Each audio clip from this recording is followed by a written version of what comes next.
Residents of Amanfrom, a suburb of Kaswa, are asking the Ghana Police Service as a matter of urgency to revive the watchdog committee in the area. Now, this call comes in the wake of a robbery incident some 2 weeks ago. The residents say the police post in the area has not deterred the robbers from their act. Joy News' Derek Ekosam has the rest of the story. More than 20 houses were robbed in the attack, which lasted for more than 4 hours. The residents say if the police had responded to their distress calls earlier, they may not have lost as much as they did. The absence of the police in the area, coupled with the bad road network, made it possible for the robbers to carry out the attack. The residents therefore want the police to train some of their members who will constitute a new watchdog committee. So far as I'm concerned, we are not safe automatically. What I can emphasize on is we couple with this power outage. Now the power outage seems to be taking place in the night. If this thing is brought, I think the whole entire community will welcome it. Yes. What would be the benefit of a police post in your area? Oh, police, you know, their job is protect security, make sure the peace transfer in the area. Actually, the armed robbery attack has got a lot of effect on most of the people in this area. So I think if we have some people, it's like they've shot a lot of people and then they've taken people's money a lot, and then mostly some of them too don't have money. It's because of the armed robbers. We are not safe in this area. It's like when we sleep, we can sleep very well because we are having some people to guide us when we are asleep. Sometimes we just have to stay awake for the whole day. For the night, just because we are scared if we are sleeping, maybe someone will bash into the houses. The securities are late. It's not that tight. It will help us because our sleeps will now be, we'll feel comfortable here, we'll feel safe in the area. We will not have those sleepless nights and those things. The residents also say they no longer feel safe in the area as a result of the robbery incidents. They are forced to sleep by 8 p.m. each day. The nearest police station is on the outskirts of the town. They hope the revamping of the watchdog committee and the establishment of a police post will give them a sense of security. From Amanfrom, my name is Derek Ekosam for Joy News. And it's barely a week after one of Accra's slums, Abuja, was razed down by fire, destroying properties worth thousands of cedis. Well, life has come to a halt for many who lived in that slum. Joy News' Derek Ekosam caught up with Kofi Danso, who lost both his business and his items for marriage in the fire. Because that particular day now, I had a I thank God for keeping me alive. On the morning of the disaster, I went to meet my prospective in-laws for the items for my traditional rites.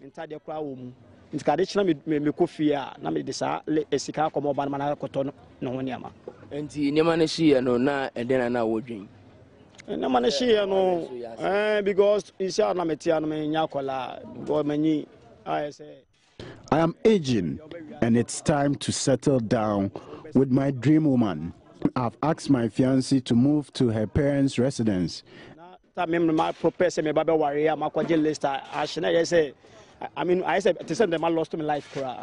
Is there no Obana Obani, dear, my common crop for my manako or Conacrasi. And I'm praying she doesn't have a change of mind. I need to get back on my feet so I can marry my dream lady. Friends say, Amanfrom bear one amount me, Abuana Mawari, because I worry the main Funko Washa worry Ankasa. But that's not all there is to the Abuja fire disaster. Most of the residents were out of their rooms when the fire started. And you know, I'm going to work. On the way coming, when I get a call that the place started burning. So as that, I have to rush and come. Before I get to the place, everything got burned. I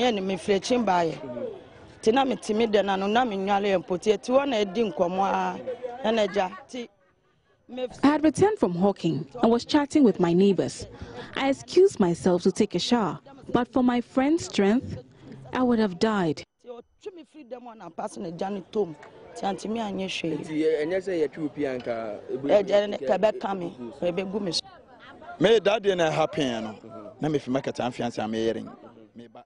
I was returning to my house after selling my wares at the market, but I realized I was hungry and decided to go look for food to eat.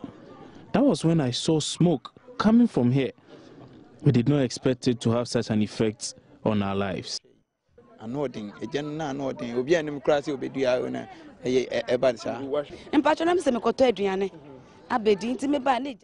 was also looking for food to eat, and I found a place up in flames. My feeble legs could not carry me into the shacks to retrieve some of my belongings. Life is back to basics for these people who have no idea how to get back to their hitherto comfortable life. For now, many of these residents live from hand to mouth. Oh, you know, I have a friend. I talked to the friend. They said, oh, I should come and live for a while. When the people allow us to come and build back, then I'll come and build back. That's where I'm living now, at Kolebu with a friend. But is life as it was? Oh, no, as you know. Well, what has changed? It has changed a lot because in a life, you know, when you lost something in your life, it hurts you. Even if a TV set I lost, it will hurt me because I bought it with the money. I now live at the mercy of my friends. They give me tokens to buy food to eat. That's how I fend for myself. Life has become very difficult for me now. This is all I have. I live here with my wife and 2-year-old daughter. We live in a miserable condition.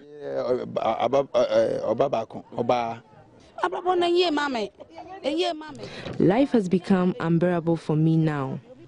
I hardly have enough to buy food to eat. I sell these polythene bags just to survive. But the dividend cannot support me.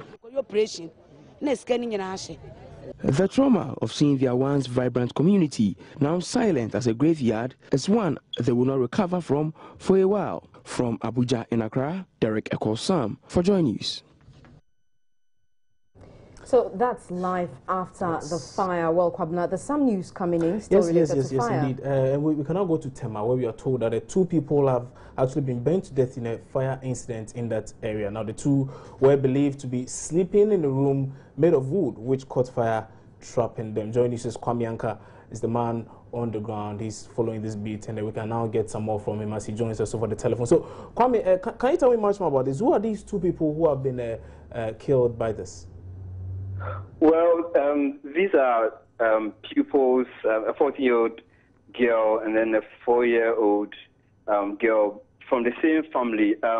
With this structure you are talking about, is made of wood, in which you have a drinking spot, and then a family of 11, I must say, and then these family has lost 2 of their members here. So the 9 are actually calling on a member of parliament for the area, Titus Glover, then some philanthropists to come to their aid because they've lost virtually everything, and then what they have on them is all that they have, that's the clothes.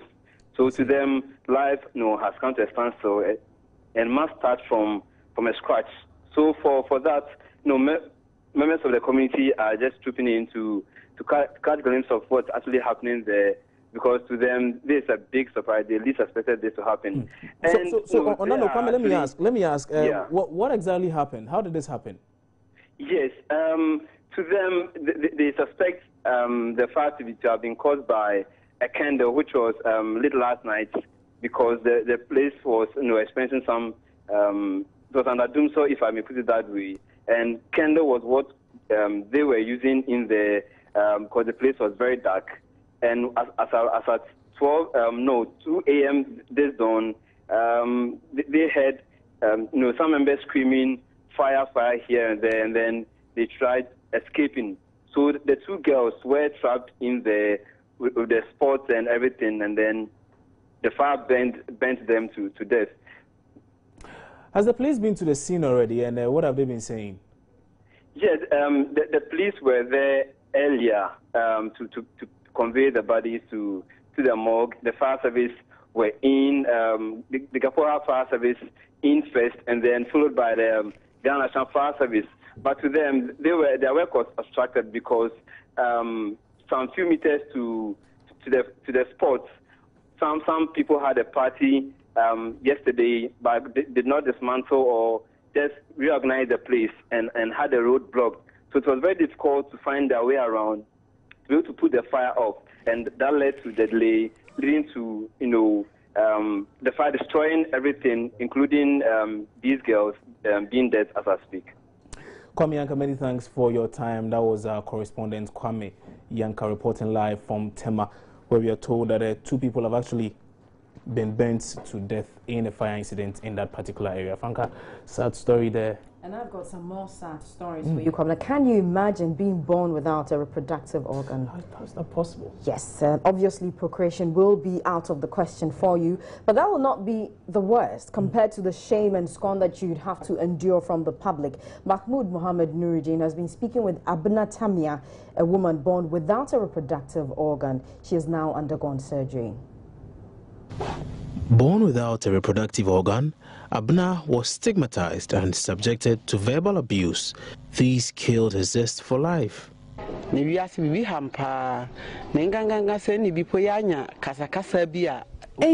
I have a misunderstanding with anyone, they will insult me and call me names, asking if I have ever seen a man's sex organ or if I've ever been with a man before. Raised by a single parent, she was shunned by society. She moved around from Ghana to Ivory Coast to avoid the stigma, and then on to Togo, where her secret was threatened. In all her travels, men tend to vilify her after realizing she did not have what they really wanted. Abna moved back to Ghana to face the reality of having to live with no vagina. She moved from Doma, her hometown, to Kumasi to continue her unsuccessful quest for a miracle after getting in touch with Adum TV's Kofi Aduma Wanweni. The Pampasu show host got her a doctor at Agogo, who unfortunately could not help saying the scale of her deformity was above him. She ended up at the Komfanochi Teaching Hospital upon the advice from the doctor at Agogo. She had to raise 5,000 Ghana cedis for the surgery. Even though some philanthropists footed her medical bill, she had a challenge of accommodation, so she shared a kiosk with head porters for over 3 months until she met Mama Ikea. After 3 complicated surgeries, the 33-year-old now has a vagina. Her days of trauma and public criticism are over. I'm grateful to God for my life, because now no one can insult me or call me names. Now I have a vagina. While thanking all who have helped her on her quest for a miracle, Abna Tamia has one more request: that she get support to purchase her medication. Mahmoud Mohammed Nuruddin's report for Joy News. What a sad situation there. Yes, but that's some good news. She now has a vagina, so life can get better. Yeah, hopefully. Well, we're taking a break here on News Desk. We'll return shortly with some more. Don't go away.